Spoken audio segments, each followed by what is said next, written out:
Good afternoon, everybody, y muy buenas tardes a toda mi gente. My name is Emmanuel Pech, and you're watching the What's and Whys of Energy. This is the show where we break down all those complex energy topics in a small change. As you know, energy is essential for everyday life, and it's important for you to understand what's happening in the energy landscape so you can make better, more informed energy decisions. On this episode, we'll be talking about hurricane safety, hurricane season safety, and restoration. On the last episode, we were talking about hurricane preparedness, and on this one, we'll be taking a deeper dive as to how you can stay safe during a hurricane and how the restoration process works. Joining me on the show today to have this conversation is Ashton Webster, the manager of distribution operations for BEL. Ashton, thank you very much for joining me once again on this show. Thanks, Emmanuel. Thanks, viewers. Thank you all for having me again today. So, with that said, Ashton, tell me what exactly is going on behind the scenes during a hurricane event.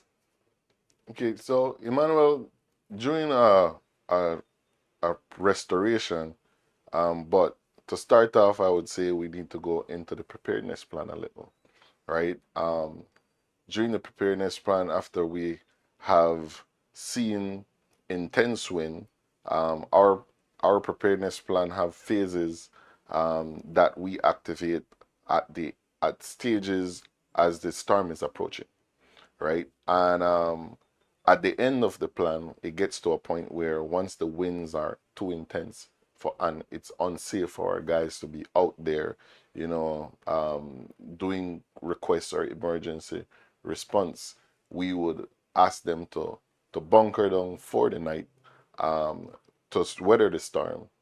And after the all clear is given, then we would allow them to start the restoration process. However, right, we are us bunkering down doesn't mean that Beale will cut off power, right? Normally during that process, Beale has the ability to monitor the system and monitor the grid remotely. So we would ensure that power is given to the country as long as we possibly can, right?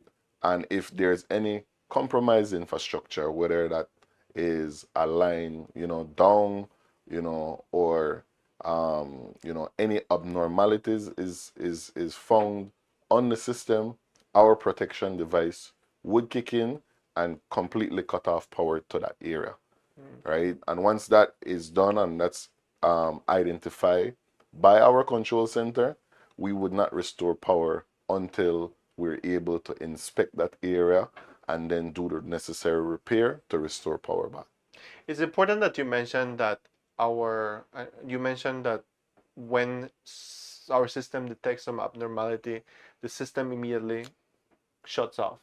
And it is done with safety in mind, the safety of the infrastructure, but as well the safety of you, our customers, and your homes. So once the system detects this abnormality, the power is immediately cut off for safety purposes.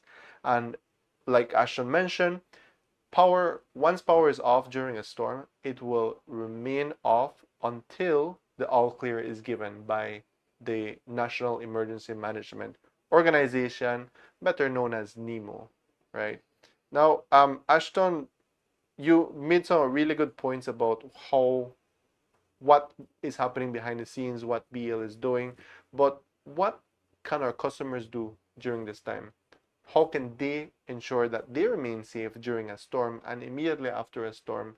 I would say the any customer that goes through these type of storm situation or condition, you shouldn't come out while the storm is upon you, even if you feel that the winds aren't intense, even if you feel that we might be in the eye of the storm and it's the winds aren't that intense for, and you feel comfortable to go outside, stay inside, bunker down, because you don't know how that storm will maneuver. And directly after a storm, right? Obviously, you'd want to inspect your house and probably contact a licensed electrician as well to inspect your infrastructure.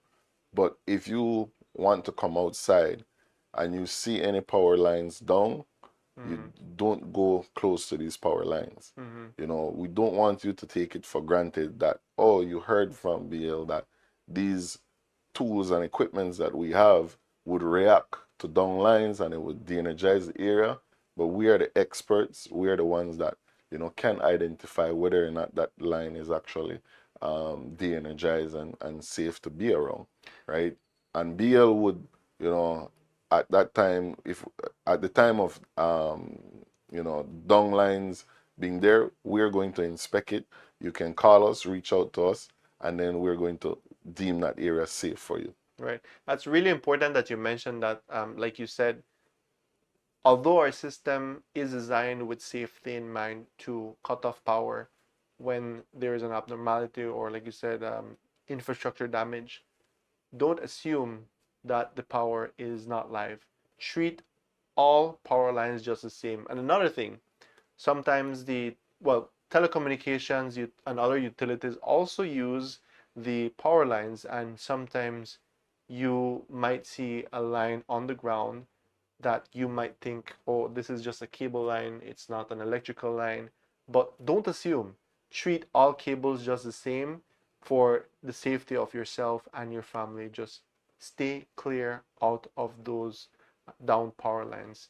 And another thing, and this is what I wanted to mention as well, when during a storm and when customers are sheltered, when the public is sheltered, make sure that you're listening to reliable sources of information. That is news agencies, BL's official um, outlets for information. Tune into the Facebook pages. Um, we also send out SMS blasts. So just listen to reliable information, and of course, keep your radio close to you, because that is where official news information will be sent out, right? So listen to reliable information and download our BL 24/7 app for direct messages. Ashton, I want to ask you, one of the common scenes that we see after a hurricane has passed is flooded areas or pools of water, you know. And as you know, electricity and water no mix. So could you So, have any recommendations for customers that find themselves in these situations? What do they do? What do they not do? yes, so firstly, stay away from any water bodies that's near our power lines, because we have this rule in electricity when you're dealing with utility scale electrical distribution, um, you don't need to touch the line for for you to make electrical contact. Mm. So, and you said it earlier, right? Water and electricity don't mix. So don't assume that, okay, the water is here and the electrical line is there. I'm not going to be, you know, I'm not going to make contact with this electricity. So the first thing I would say is to stay away from any water bodies, especially if they're anywhere near to electrical power lines. The second thing is for you to contact BL, right? Reach out to BL so that we can confirm and make that area safe for you. Right. Thank you for those helpful tips for you all to stay safe this hurricane season. And I hope you guys are paying attention and are taking some notes, particularly as we are currently in a hurricane season, right?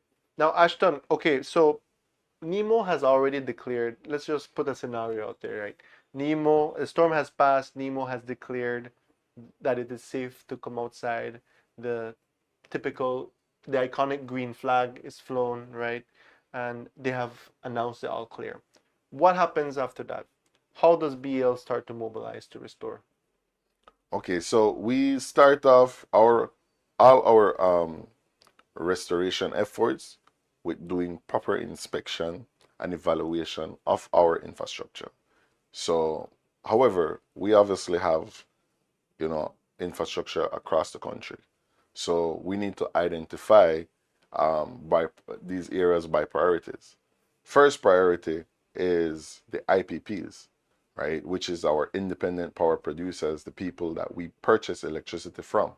We would make contact with them and ensure that they do their self-assessment and are able to restore power back into the grid. Thereafter, we look at the substation that interconnects these IPPs to our infrastructure. And these substations are very vital in the distribution of electricity, right? We make sure that these are, all in good and operable conditions, and thereafter we move on to our transmission line, right? These transmission lines are the lines that traverse the country, right? These lines are more identifiable, in my view, when you drive from Belize City to Belmopan, right? You see these huge poles on the side of the road. Those are the lines that distribute power all over the country, right? From Kyle to Belmopan, from Belize City and to Corozal, right? So these infrastructure is all over the country. We need to make sure that they are able to carry power to the local communities. And then once we get to the local communities, we look at the distribution infrastructure, right? Thereafter, if when we get to the distribution infrastructure, but before I get there, I'd like to highlight as well that normally a storm wouldn't affect the entire country, right? So we restore power to areas that basically isn't affected by the storm. And then once we get into that local community, we then prioritize the distribution lines, right? The distribution lines now are the lines that, you would see in your community near your household, right? So, you know, walking out of your house, you're going to see a pole that connects to your weatherhead, right? That's our distribution system, right? So we would do inspection on those and ensure that we restore power to key areas at first, such as your first responders, right? The police department, the hospitals, right? The fire department. So we try to make sure that they are provided with power first so that they can help the wider community in their efforts, to support, these kind of tragedies, right? Yeah, and it makes sense because they need also to have the power to be operational and provide these services to their customers as well, particularly during what we're talking about, a hurricane season and after the passage of a storm, right? Exactly. So it makes sense in that sense. Yeah, so thereafter we would look at, larger communities. Okay. We try to make sure, that if we have one pole to fix, and if we fix this pole, then we have 1,000 customers to feed, right? We go after those quick wins, trying to ensure that we power the masses so that they can get back to some sense of normalcy as quick as possible. Right. Thereafter, we go back to the customers that we missed along the way, the one customers that may have a service entrance issues, and we go back and assist them and try to ensure, that we fix their service line after they've repaired their service entrance. Right. So that's basically our hurricane restoration plan. And just for the sake of our customers or viewers watching us, BEL has a comprehensive team that extends countrywide. So Yes. while Ashton explained the process of restoration in a linear form, a lot of times these are happening simultaneously, right? Exactly. And teams are dispatched countrywide. Well, wherever the area that is most affected, Correct. right? But at different stages of it, it's sometimes being tackled almost at the same time, right? Yes. Additionally, we have, the ability to get real-time updates, right? So we have systems in place so that we can make sound decisions, right? So it's not like a guy go, to inspect the infrastructure and then we have to wait on his information or data.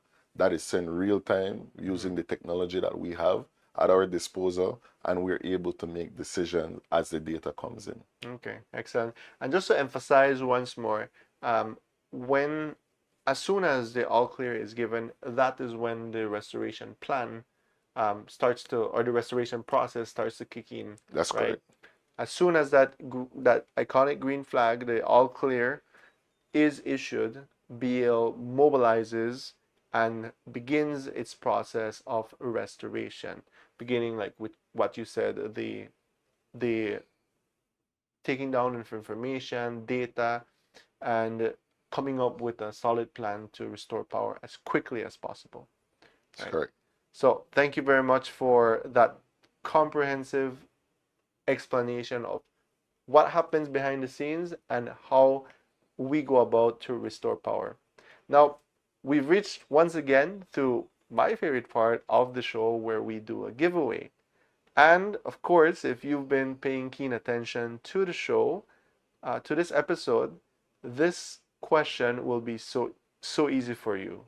So we'll ask you a question based on the topic of today, and the first person to answer accurately and correctly will be going home with this prize that you are seeing on your screen right now. All right, so we have quite an assortment of goods there, surge protectors, different items for you to get started on your hurricane preparedness kit or your emergency preparedness kit. All right, so with that said, we'll be sharing the question with you, and the question is, when does BEL activate its hurricane restoration plan?